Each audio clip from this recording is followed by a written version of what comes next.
یہ اللہ تعالیٰ کا بڑا شکر ہے کہ اسے ناظرین ہمیں ماہ رجب اپنا مہینہ بھی عطا فرمایا. ماہ شعبان جو گزر رہا ہے، آخری کچھ ایام باقی ہیں، میرے آقا کا مہینہ وہ بھی ہمیں عطا فرمایا. اور ماہ رمضان جو ہے ہی آقا علیہ السلام کی امت کا مہینہ، اور اس میں ناظرین یوں سمجھ لیجئے کہ نیکیوں کی بہار ہوتی ہے، یہ بھی ہمیں انشاءاللہ وہ عطا فرمائے گا. ماہ رمضان ناظرین، رمضان یہ مشتق کس سے ہے؟ یعنی یہ رمضان کو رمضان کیوں کہتے ہیں؟ اچھا یہ بات عرض کروں میں کہ عربی میں جب کسی کا نام رکھا جاتا ہے، مہینوں کے نام رکھے جاتے ہیں، تو وہ بھی ناظرین موقع مناسبت سے نام رکھے جاتے ہیں. مثال کے طور پر جیسے ربیع الاول ہے، تو موسم بہار جب شروع ہوا تو اس وقت ربیع الاول نام رکھ دیا گیا. اسی طریقے سے جب سردی شروع ہوئی، برف جمنے لگی، تو جمادی الاولیٰ رکھنا شروع رکھ دیا نام، کہ پہلا وہ مہینہ کہ جس میں برف جم رہی ہے. اسی طریقے سے رمضان بھی کسی مناسبت کی وجہ سے رکھا گیا. اور یہ بات میں عرض کروں ناظرین کہ رمضان، بعض لوگ کہتے ہیں، بعض ائمہ فرماتے ہیں کہ رمضان اللہ تعالیٰ کا نام ہے، تو ماہ رمضان یا رمضان اللہ کا مہینہ، یا رمضان اللہ تعالیٰ کا نام ہے، تو جس طریقے سے ہم کہتے ہیں کعبۃ اللہ، تو یہ اضافت تشریفی ہوگی رمضان اللہ کا رمضان یعنی اللہ کا مہینہ. جیسے کعبۃ اللہ کا کعبہ، یعنی اس کی یہ اضافت تشریفی کہلاتی ہے عزت کی بنا پر. اور اسی طریقے سے ناظرین یہ بھی کہا جاتا ہے کہ رمضان رمضان سے مشتق ہے. اور رمضان کسے کہتے ہیں؟ یہ موسم خریف کی بارش کو کہتے ہیں ناظرین، جس سے زمین کی گندگی دھل جاتی ہے. تو رمضان کو رمضان اس لیے کہتے ہیں کہ اس سے گناہوں کی گندگی دھل جاتی ہے، انسان پاکیزہ ہو جاتا ہے. قد افلح من تزکا، کامیاب ہو جاتا ہے، اپنے دل کو، ظاہر کو، باطن کو پاکیزہ کر لیتا ہے. اور یہ بھی کہا گیا کہ رمضان رمضان سے مشتق ہے، اور رمضان کا معنی ہوتا ہے جلانا، چونکہ اس مہینے میں گناہوں کو بخش دیا جاتا ہے، گویا کہ گناہوں کو فنا کر دیا جاتا ہے، جلا دیا جاتا ہے، تو اس لیے اس کو ماہ رمضان کہتے ہیں. اور رمضان چونکہ ناظرین شدید گرمی میں واقع ہوا تھا، تو اس وقت اس کا نام رمضان رکھا گیا، جلانے والا. اب اس میں یہ معنی بھی نکلتا ہے کہ گرمی زیادہ تھی اس وقت، اور یہ معنی بھی نکلتا ہے کہ گناہوں کو جلاتا ہے، گناہوں کو فنا کرتا ہے. اللہ رب العالمین کتنا رحیم و کریم ہے. کیا فرماتا ہے؟ یا ایھا الذین آمنوا کتب علیکم الصیام کما کتب علی الذین من قبلکم لعلکم تتقون.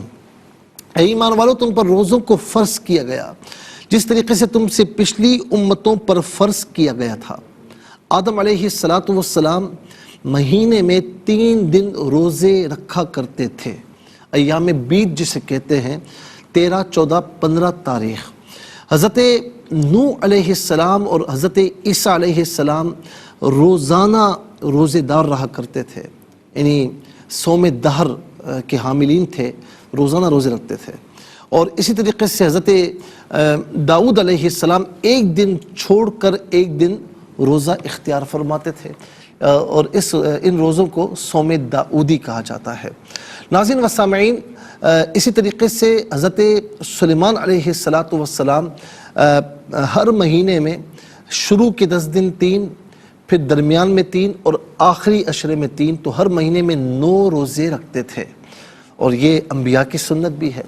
اور حضور نبی کریم صلی اللہ تعالیٰ علیہ وسلم جب غار حرا میں تشریف لے جاتے تو ناظرین اس وقت آپ دن بھر کچھ کھاتے پیتے نہیں تھے، تو اس نسبت سے بھی ناظرین آپ نے روزے رکھے، اور اسی نسبت سے روزے فرض کیے گئے.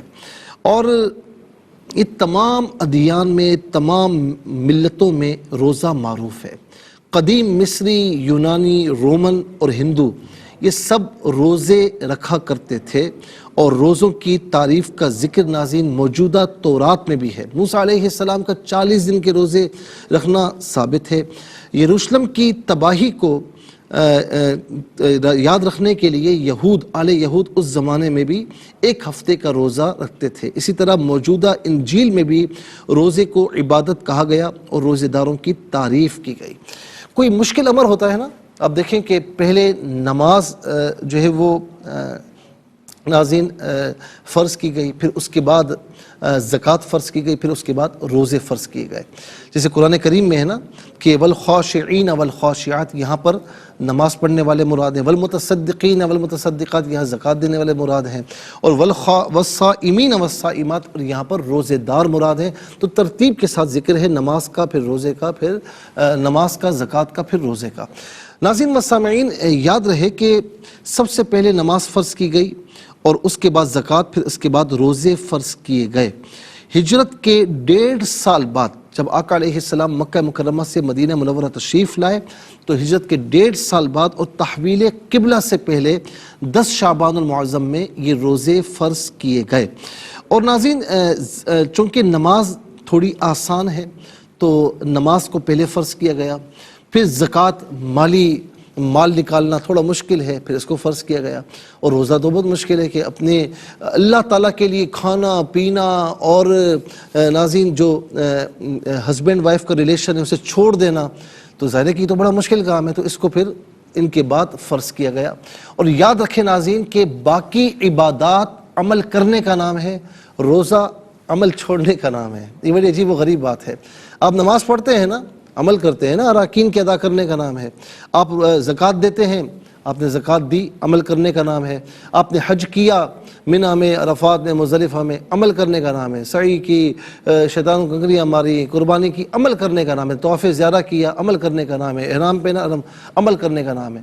لیکن روزہ عمل چھوڑنے کا نام ہے. کھانا پینا آپ نے چھوڑ دیا. جائز کام جو عام دنوں میں جائز ہے آپ نے رمضان میں اللہ کی رضا کی خاطر چھوڑے. تو یہ کتنی عجیب و غریب بات ہے. پھر دوسری بات، نماز میں، حج میں، زکوٰۃ میں ریاکاری ہو سکتی ہے، لیکن روزہ ایک ایسی عبادت ہے جو دکھائی نہیں دیتی. نماز دکھائی دیتی ہے، زکوٰۃ دکھائی دیتی ہے، حج دکھائی دیتا ہے، لیکن روزہ دکھائی نہیں دیتا. اور تو تمام عبادات میں ریاکاری ہو سکتی ہے، لیکن روزے میں ریاکاری کا عنصر بھی نہیں ہوتا.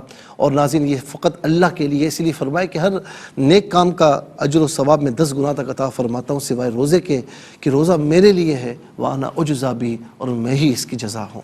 ناظرین، اللہ رب العالمین ہمیں ماہ سیام کو صحیح طور پر تقوی پرہیزگاری کے ساتھ گزارنے کی توفیق نصیب فرمائے.